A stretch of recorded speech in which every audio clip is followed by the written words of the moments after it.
Welcome to Manotick StringWorks.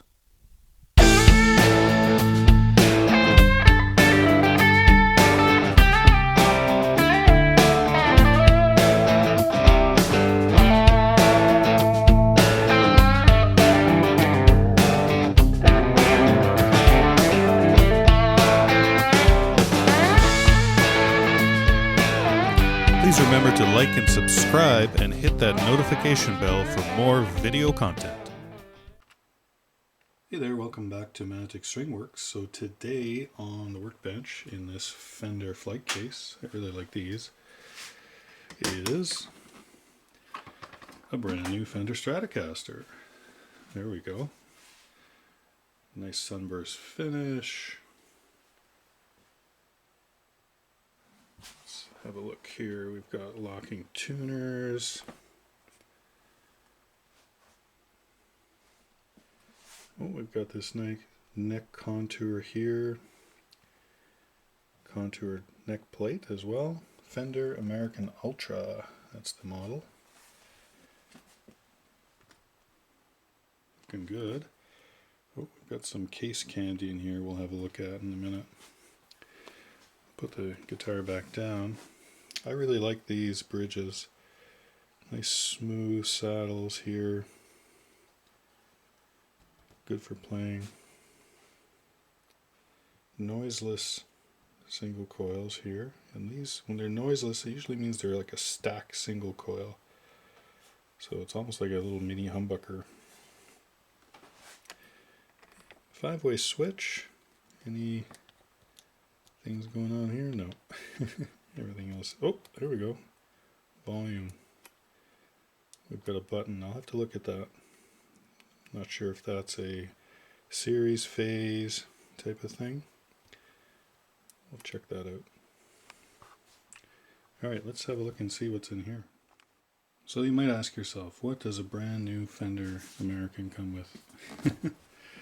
So if we open this up, got a nice little bag. So, cute bag. Oh, this is cool. So this is going to tell us what everything does, so we'll have a look at that a little later. Inspection certificates, good to see. Nice. And then inside this little Fender bag, got a little tool bag. So we should have an Allen wrench, a 1/8 Fender Allen wrench. That's good. I like seeing that they're included. There's your tremolo bar, and it's not a screw-in type, it's a push-in type. And got some more stuff in here. Oh, got some locking strap locks here, and then we've got a couple of hex keys for the bridge. So I like seeing all the tools and a nice little bag to keep them in, so you can care and maintain your guitar and maybe do your own setups, right? So I know you're asking yourself, what could you possibly need to do to a brand new Fender American Ultra? Well, I asked the client, the owner, the same question. So when he got the guitar, it is strung up with 9 to 42s normally. That's standard for Fenders these days. And he decided to switch them to 10 to 46s. Well, you can see the bridge lifted up quite a bit more than what it was before. Now, he took it to a guitar store where he bought it, and they did a new setup. And he's not 100% happy with it. It doesn't look too bad, but after talking with the owner, he doesn't really use the tremolo bar, the whammy bar at all. So he's thinking, that we just hardtail this. So I'll show you the process without blocking anything. I mean, just using the string tension inside. So we're going to put that back in the case, or we might leave it out for a bit just to test it. But that's what we're going to do. We're going to hardtail this, so we're going to change the strings. We're going to adjust the spring tension to pull that bridge down, and then just check over the setup. I'm going to bring you in a little closer here to show you the bridge setup here, and you can see how high it is above the body. So that's higher than where I would normally put it. So if you've watched my videos before, you've seen my tremolo stick there. It's about 1/16 of an inch. If I put that underneath, you can see that it really, there's a lot of space under there. So I would probably, I would want that brought down to about there, so it's nice and flush to the stick, as you can see. So yeah, I find that a little high. It's not horrible, but it's a little higher than how I would set that up for sure. But the action of the guitar is actually surprisingly looks good. I'll do all the measurements, of course, and we'll check that out. If I look at the fret ends, they actually look like they're rounded over a little bit. The fretboard itself, the fingerboard itself, is rounded over nicely. That's very comfortable. Yeah, not bad at all. So I always like to start with the neck relief. So on a Strat type guitar, electric guitar, I like to see 10/1000ths of an inch at the 7th fret. So we're going to put a capo on the first. Tighten that up a bit. And we're going to press down at the neck and body joint, so anywhere here really, 21, 22, somewhere around there. And I'll just move the rest a bit. So you just press down, and we're going to slide this gauge under the 7th fret. It's just scraping barely. So that seems pretty nice. Just for fun, I'm going to put an 8/1000th under there. So that's nice and low. There's a good, it's right at the range that I like to see, right around 10/1000ths. If I try a 12, yeah, it's really touching there and tight. So I would say you're probably about 9/10,000ths. So that's good neck relief. Take the capo off, and now we're going to look at the string height. So on a Fender, I like to see 4/64ths, which is about 1.6 millimeters at the 17th fret, and that's where Fender likes you to measure. So I'll use my 4/64ths gauge here, and I'm going to see how much space there is between the bottom of the string and the top of the fret. And you do that with this gauge by just sort of bouncing. So there's a little bit of room. So if I take 5/64ths now, let's see if that even slides under there. Yeah, it does. Just barely touching. That's tighter for sure here on the G string, the B. So I would say we're set up a little higher on the 6th and 5th strings, and it sort of just drops down a little bit. So not bad. And if I take, so the nut action, or the action at the 1st fret, the height of the string at the 1st fret, is something you measure to see how comfortable it is to play here in this 1st position. So you can do that by pressing down on the 3rd and just touching the fret and fretting the note at the 1st fret, and really it's pretty much bottoming out on the fret, so that tells me that this is set up good and low. And I like to see 18/1000ths at the 1st fret. It just slides under there, rubs a little bit. Lift the string up a little bit. Yeah, so that seems pretty consistent.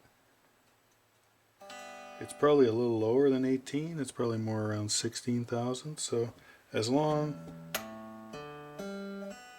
as we don't have any buzzing in the open notes, that means that's usually the culprit. When you buzz in the open, when you strum super hard, you're going to get buzzing no matter what. So that's pretty good. So far, as promised, we've got this really cool little schematic showing us all the positions once you engage this switch right here on the volume control. So it's pretty neat. It's it explains itself really well. So if we look at the off position, which means when the button is up and flush, push in, that's on. So off is just like that. Basically, we are in the normal positioning, right? So position 1 is the bridge only, 2 is bridge and middle, 3 is middle only, 4 is middle and neck, and then 5 is neck only. But when we engage the switch, click, there we go. Now you can see the difference. So here in position 1 we have the bridge and the neck together in parallel. Then this is the cool one. In position 2 we have all 3 pickups. That's neat. Then we have position 3, which is not just the middle anymore, it's the middle and the neck in parallel. Then position 4 we have neck and middle again. And then position 1 we have just the neck. So kind of interesting. I mean, this one I like a lot. That's one you don't see. And here, of course, you don't see that either, right? So the bridge and the neck, and then all 3. So that'd be useful for here, for sure. So what I'm going to do is we're going to basically suck this bridge right down to the body. And how we're going to do that and keep it there. So you can use the trem arm to flatten the strings a little bit, but you can't pull up on it because it'll stop against the body. Now that has a couple of effects. It usually helps stabilize tuning, especially if you change between gauge of strings. So in this case we went from 9 to 10s, and that pulled the bridge way up because there's a lot more tension on 10s and 9s, so you had to make full adjustments here. And he brought it to a shop and things like that, right? So what I intend to do here is basically we're going to tighten the springs on that trim so that bridge does not move, so it just sits flat against the body, and then we can do our string change and set up from there, knowing that the bridge will not move under just string tension. So you can also block it off with a lot of different, you can put pieces of wood in there, you can stack pennies, you can buy special tools, things that are made for that. But I find just tightening the springs works extremely well, and it's certainly very reversible as well. So we're going to take this off. Okay, so we have 3 springs, and from the factory, I always find this interesting, right? Some people swear by having these 2 outer springs angled. Some people like them straight on the claw. I kind of like them straight on the claw. I'm not quite sure what advantage or disadvantage this gives you. But since it came like that from the factory, we're going to leave it like that. So this guitar has locking tuners, and because I want to tighten the springs, I don't want to do that with the string tension on. So I'm just going to loosen this up. I'm not going to take them out of the tuners yet. I'm just going to get them good and slack, so there is no tension on that bridge anymore. So if I try and tighten the claw all the way in, I risk actually a chance of snapping a string or causing undue bowing in the neck or whatever, right? So we're just going to loosen this up, and then we don't have to worry about that, right? Alright, let's get back to those springs. So I'll show you the effect that loosening the tension on the strings has done already. Now there's no tension to counteract the spring tension. So string tension to counteract the spring tension, you can see that that bridge is nice and flat on the body here.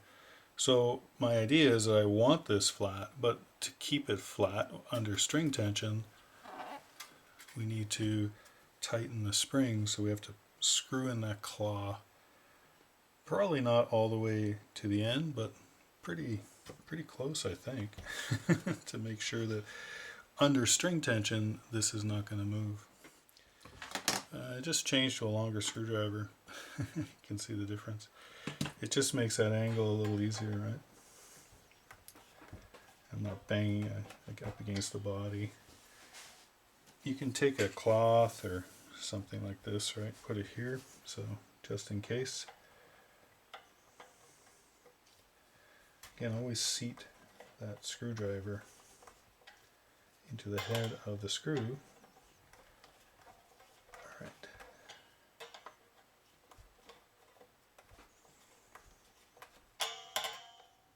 Okay, I finished tightening it up.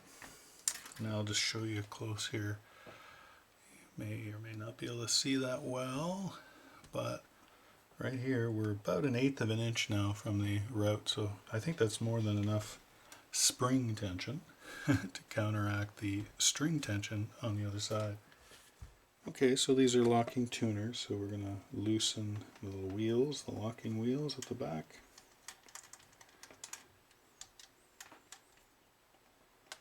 Of course, these are Fender locking tuners, so they're made for this guitar.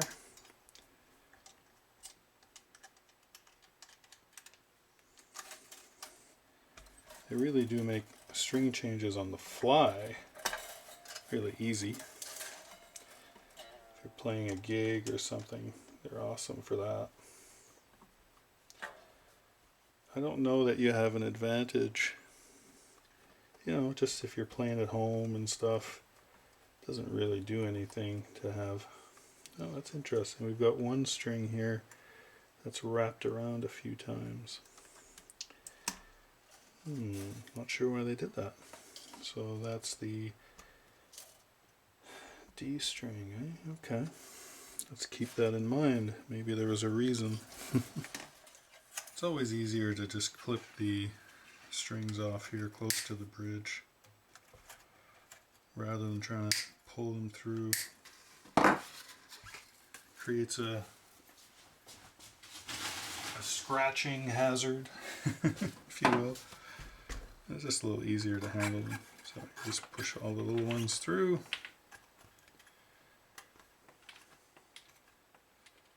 And make sure you collect them all off the bench before you put your guitar down. There we go.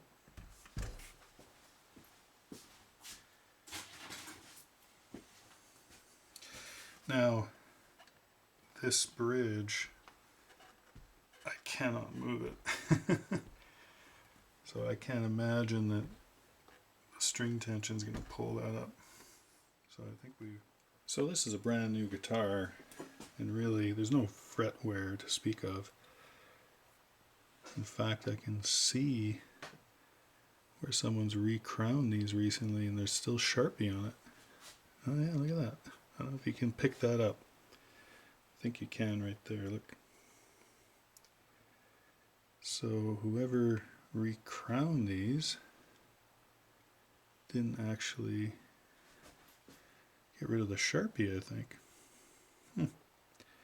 That's interesting. Let me see if I run a 400 over the top, what that does. Yeah, that got rid of it. Interesting. Okay, well I'm just going to run a 400 grit fret eraser over the tops of these frets and then the 1000, and that'll be all that these need before we restring it up.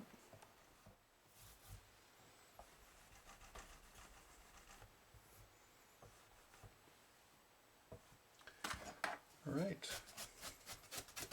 so I just used 400 and 1000 fret erasers, and yeah, the tops are a lot cleaner, a lot smoother. Probably can see it in the light reflection here. Hopefully. Yeah, it'll play a little nicer.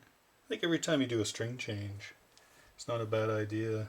You know, go out and get yourself some fret erasers and use like a 400 or 1000, even just 1000.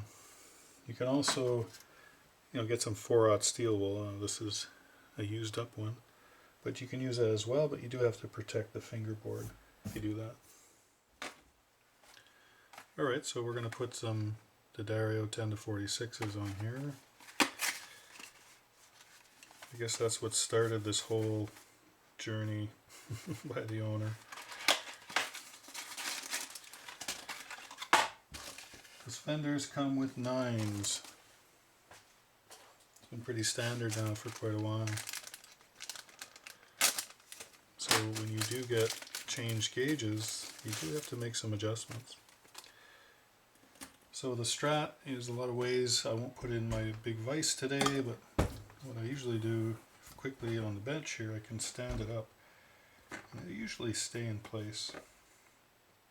I can just use my body like that and just sort of hold it up, and I'll run the strings through the back.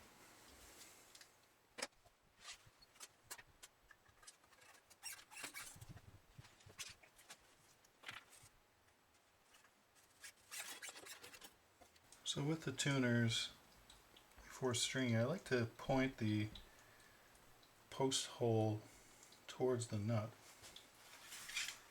And then with locking tuners, I like to push the string through.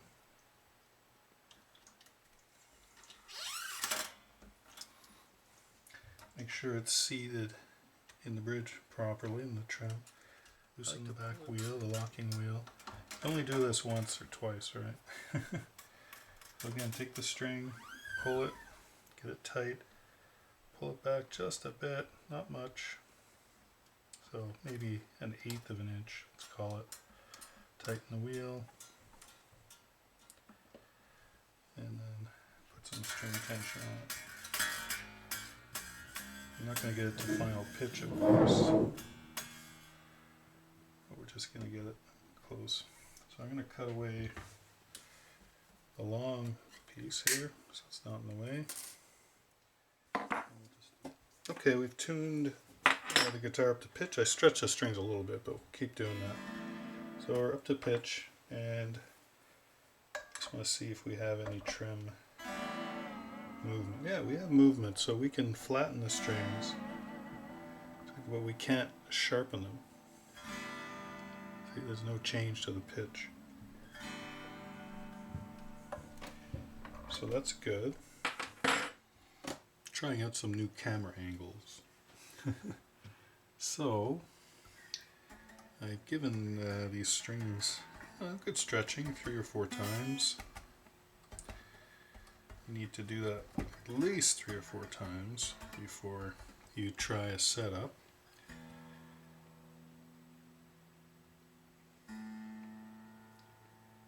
And no, they're not going to normalize or stabilize for a while.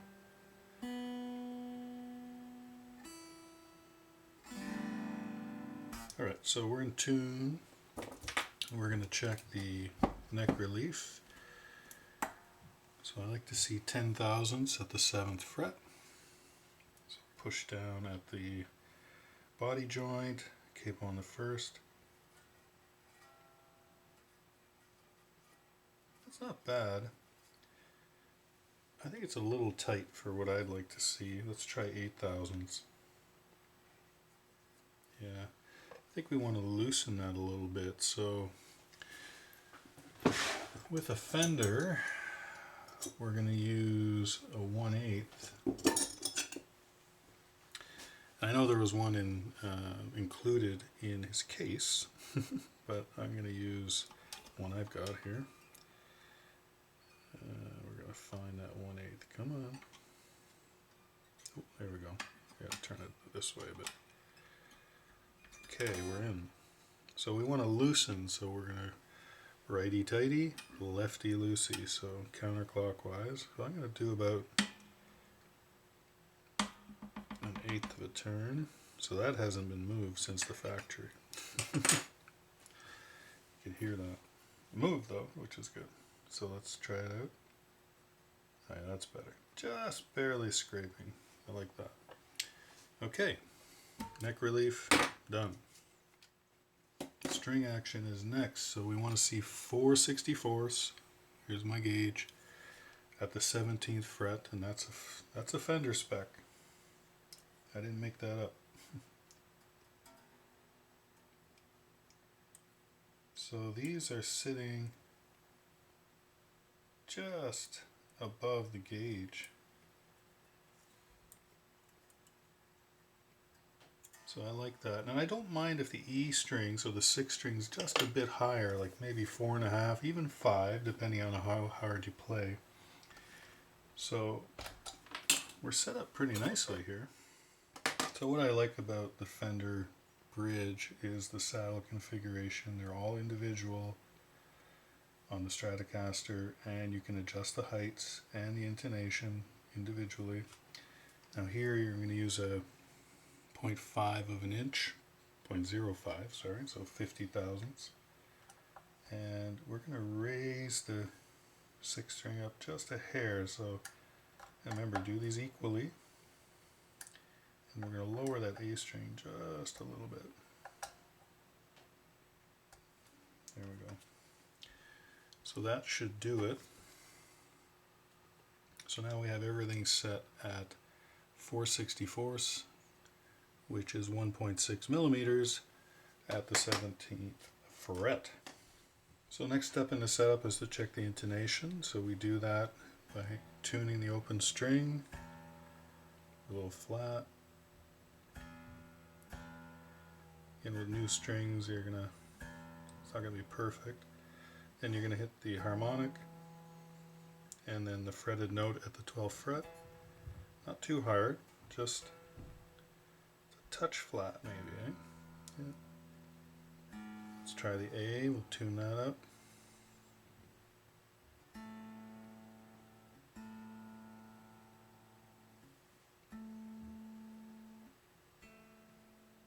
Touch flat. So I'll put my little cloth down. We're a little flat on the E, so we're going to shorten this string. So I lift up a little bit on the string, relieve some tension. Move the saddle up, and of course you have to retune. And you'll do this most likely 2 or 3 times at least on each string. And again, it's not perfect, you have to get it close. That's about it. Yeah, so we're flat. Again, new strings, a little more difficult. See, that tuning is flat.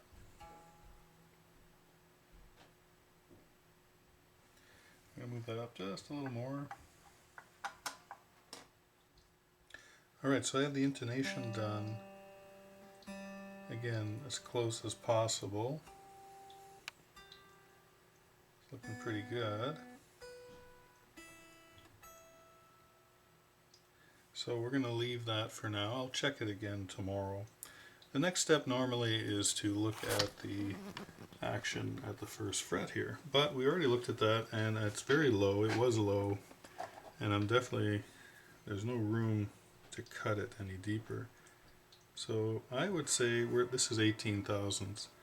I would say we were about 16, 17 thousandths. So it's nice and low.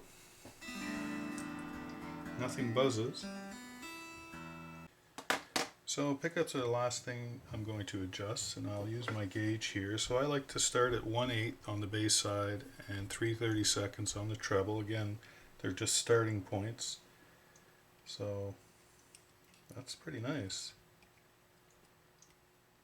Let me try the treble. That's maybe a little high. Yeah, the treble side's a little bit high for what I like to see, so I'm going to lower that. Yeah, that's pretty good. Alright, so we're going to leave that. Okay, so the adjustments are pretty much all done. So by tightening the springs on the back of the guitar, the bridge, we're still allowing the trem to move forward to flatten, right, the notes, but there's no change in pitch when we go back. So that's a synchronized tremolo or synchronous. It's not a floating system in this case. So I think this probably gives most people the best use, and like I said earlier, sort of gives that Bigsby vibrato feel to it. So I really like that. So just putting the back plate on, and I like to use my driver, and you can use, power tools, don't worry. I've got the clutch set at, low setting, in this case 5 or 6.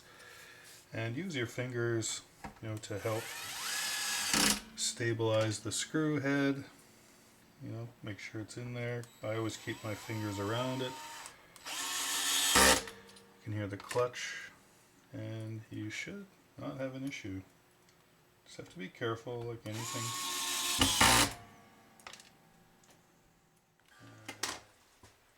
Alright, so looks like we've finished up another guitar. So this Fender American Ultra series. There we go. A string change, a setup. We drop the bridge down, so now it's on the deck here. Still synchronized, but a bit of a hardtail type setup. There we go. Really nice, pretty guitar. I like a couple of the features. They finally incorporated this little heel cutaway, and it's a little slimmer, so a little better handshake when you get down here. Nice guitar. I am partial to sunbursts. Alright, thanks again for watching. We'll see you in the next video. Bye for now.